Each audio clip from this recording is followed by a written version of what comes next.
Hindi mo siya pinakain. It's okay. Usually we have breakfast and So, eto na nga mga Habibis, yung bisita namin from Singapore, nag-request naman siya ng adobo. Kasi syempre, hindi ka lagi nakakakain ng adobo no, pag nasa ibang bansa ka. Hindi din siya nakakapagluto, kaya at this time, lutuan ko siya ng adobo para matikman naman niya yung version ko.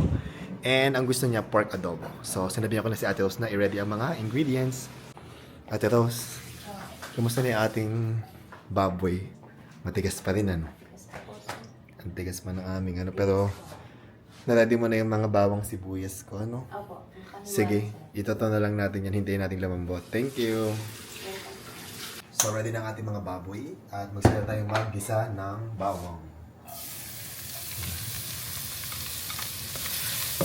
Next, sibuyas. Ilagay natin ang mga baboy. At sasangkutsayin natin yan for a few minutes. Sangkutsayin lang natin mabuti.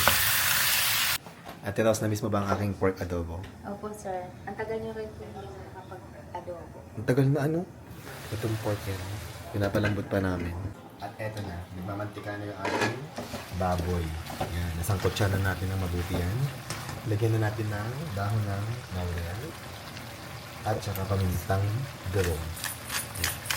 Susundan natin ng paminta. At haluin lang natin. Lagyan na natin ang ating paboritong select soy sauce. Habang sinasangkutsa natin para siya mag-nuot sa ating baboy. Lagyan natin ng brown sugar. Tansya-tansya lang guys ang paglalagay ko. And palalambutin pa natin mabuti ang ating baboy kasi ang masarap sa adobo ay malambot na malambot ang laman. Lagyan natin ng hot water para palambutin pa ang ating baboy. And before, mga 10 minutes before maluto yung ating pork adobo, maglalagay na tayo ng select cane vinegar. Tapos, huwag hahaluin at huwag tatakpan.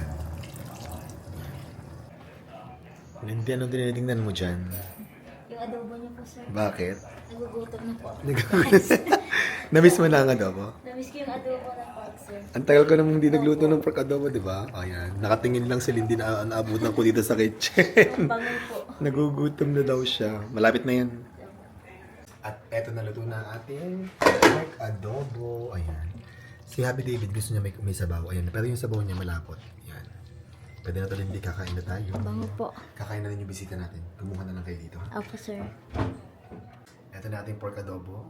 Mayroon ako nakalimutan Lindy. Meron na po. Hindi ako nakapag-boil ng egg. Pero okay na yung gutom na yung bisita natin. Ito lang ang ulam.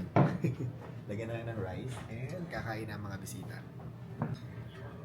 Hindi pala mga isang bisita lang pala. Thea, kain ka na ng pork adobo. I'm here. Let's eat. Try na, girl. I am 100% sure it's gonna be Ano? perfect. Oh my God, I don't know. Ang tagal Oh ko lang my hindi, God. ang tagal ko na hindi nagluto ng adobo. Ay, naku, love. Kailangan I know may rice ka, girl. Everything you cook is magical. Oh my God, So try I am it. confident. Oh my God, I don't know.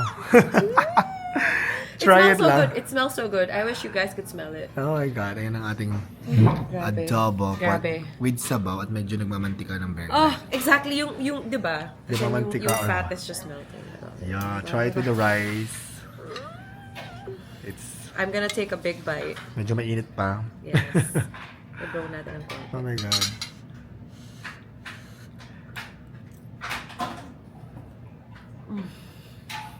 How's my adobo? Perfect. Ay, eme. In-eme mo ako. Walang eme yan. It's so perfectly balanced. Like, it's sour, it's salty, a little sweet, Yeah. and it melts in your mouth. Malambot. Ang lambot, my Oh my God. God. Yeah, enjoy. Thank you, love. Thank you, super. I'm so spoiled. I'm so spoiled. Tingnan mo na, Mim. Nandito ganda na ng si Happy friend ko, David. diba? Ang ganda, di ba, ni Thea? O, kumakain na si Thea. Dami na niya nakain. Masarap daw. Thank you for cooking for us. Lunch pa lang to, ha? Welcome. Ayan. Bukit kain ko ka nang makalimutan actually. Kasi sabi ko kay Rekin, hala, di pala kami nagla-lunch ni Thea. Oo Kasi nga. we usually eat like brunch and then dinner na. Kaya pagdating ko dito, kumain na ba si Thea? Hindi Oo, pa. kasi nakahiga na ako sabihin, kumain na ba Thea? Ay, oh my gosh, nagpandesal lang kami. Diba? Hindi mo siya pinakain. It's okay. Usually we have breakfast and Kaya then pag uwi ko dito, dinner na. nagluto talaga ako. Love you. I love it, sis. Kiss na. Ah.